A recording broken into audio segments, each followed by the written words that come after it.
Olá, esta é a primeira aula de leitura da semana.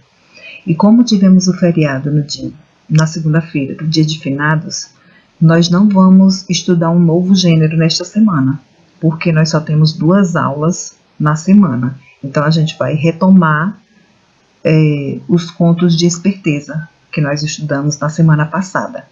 A gente vai retomar os elementos que compõem, que constituem os contos de esperteza, ok? Então, o tema da nossa aula de hoje será lendo e interpretando um conto de artimanha. A gente já fez várias leituras de vários contos, vocês já conhecem alguns contos de artimanha, de esperteza.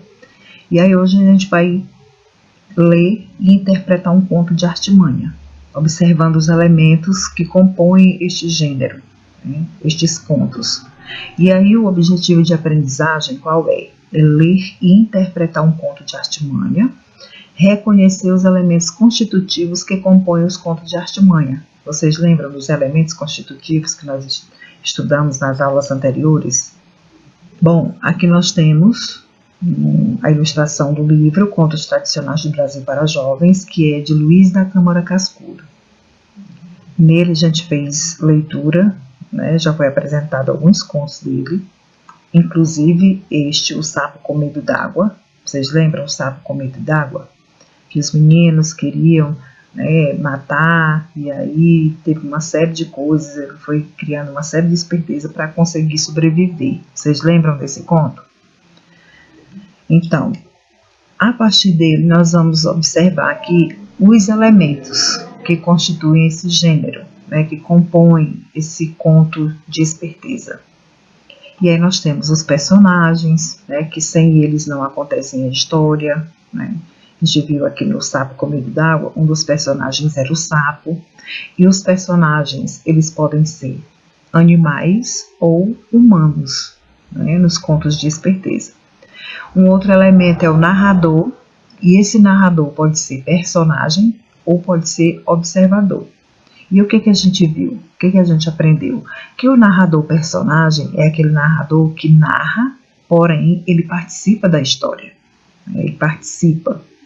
E o narrador observador, como o próprio nome já diz, ele só observa, ele narra, mas ele observa de fora. Ele não participa da história. E aí a gente viu também que dá para a gente reconhecer que o narrador é personagem porque os verbos eles vão sendo conjugados, eles vão aparecendo na primeira pessoa.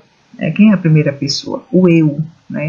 E o observador, quando o conto é narrado por um observador, narrador-observador, os verbos eles vão sendo conjugados, vão aparecendo na terceira pessoa, que pode ser ele ou ela, eles ou elas.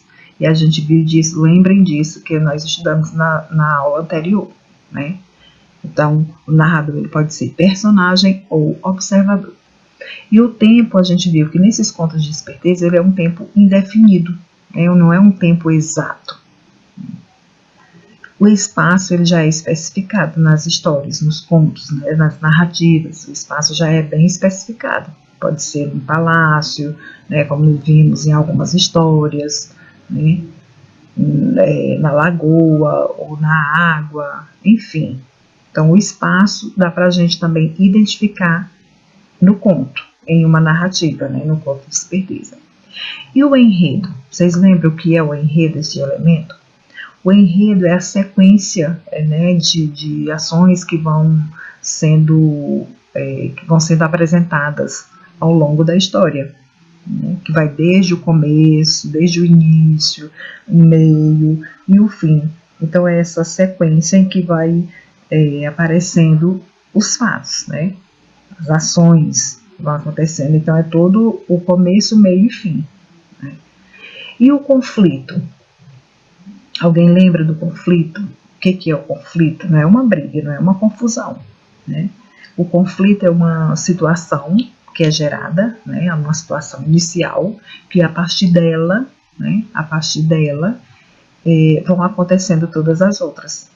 Então, é uma situação dada no início da história, e a partir dela vão acontecendo todas as outras. Neste conto aqui, O Sapo com Medo d'Água, Vocês lembram do conflito? A partir do que aconteceu? Foi a partir do momento que os meninos queriam matar o sapo. E aí foi acontecendo todas as outras ações. Ok? Então, nós temos aqui um texto. Esse texto ele já foi apresentado em outras aulas, inclusive a gente não fez a leitura. É um texto de Luiz da Câmara Cascudo, olha aqui, ó, do livro Contos Tradicionais do Brasil, que foi apresentado lá no slide anterior. Vamos fazer aqui a leitura. O sapo e o coelho. O coelho vivia zombando do sapo. Achava-o preguiçoso e lerdo, incapaz de qualquer agilidade. O sapo ficou zangado. Quer apostar a carreira comigo? Com você? Assombrou-se o coelho. Justamente, vamos correr amanhã, você na estrada e eu pelo mato até a beira do rio. O coelho riu muito e aceitou o desafio. O sapo reuniu todos seus parentes e distribuiu-os na margem do caminho com ordem de responder aos gritos do coelho.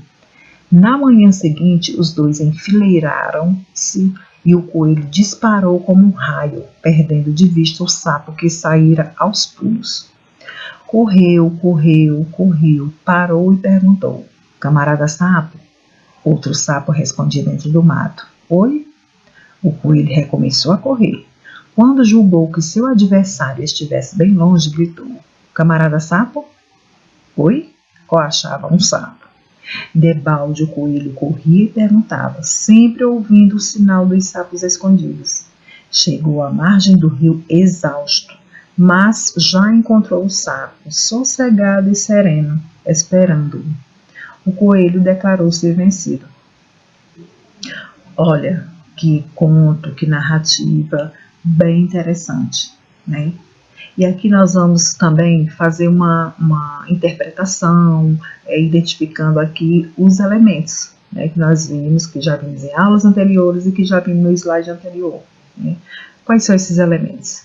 E aí a gente vai, a questão dos personagens. Quem são os personagens deste texto, né, deste conto? Isso dá para identificar, né, que é o sapo, o coelho, né? Então vão fazendo essa descoberta aí, vão olhando para o texto e vão identificando. E o narrador, né? O narrador, ele é personagem ou ele é observador? O que vocês acham? A gente viu que o personagem é quando ele participa da história, né? E o observador quando ele narra, mas ele observa os fatos de fora, sem participar. E o tempo, né? Como é que o tempo aparece aqui na história? E aí a gente viu também que o tempo ele é indefinido nessas narrativas. E o espaço? Como que é o espaço? Ele é especificado aqui no conto? Aparece também, né? O mato, a questão do mato, da estrada, né? Do rio. Então são vários espaços em que a história vai acontecendo. E o enredo? Né? Que o enredo é toda essa ordem que vai aparecendo os fatos, as ações, e aí tem todo um começo, olha aqui, todo um começo, meio, até chegar no desfecho. Que o desfecho final foi o quê? O coelho, né? Aqui chegando, exausto, né? Mas já encontrando o sapo sossegado, né? E sereno, esperando, e aí o coelho declarou-se vencido, né? Então, tem todo um final. Então, o enredo vai desde o início, né, com toda essa sequência das ações até chegar no final. E o conflito? E aí o conflito? Esse conflito, a gente viu que o conflito se dá a partir de uma situação inicial, né, e aí a partir dela todas as outras vão acontecendo. Então, qual foi o conflito gerado aqui? A gente viu que o coelho vivia zombando o sapo, dizendo que ele era preguiçoso, que era lerdo, que ele era incapaz de qualquer agilidade. Né? E aí, com isso, ele ficou zangado. Né? E aí, o que ele falou? Quer apostar a carreira comigo? Então, a partir disso, né, quando o sapo desafiou o coelho, então todas as outras ações foram acontecendo. Né? Vocês vão vendo todas essas artimanhas, né, que ele foi utilizando, que ele utilizou para conseguir ser mais esperto que o coelho. Né? Então, é isso, nossa leitura de hoje, nossa aula de hoje, de leitura e interpretação de um conto, ok? Na próxima semana teremos o estudo de um novo gênero, ok? Um abraço e até a próxima aula.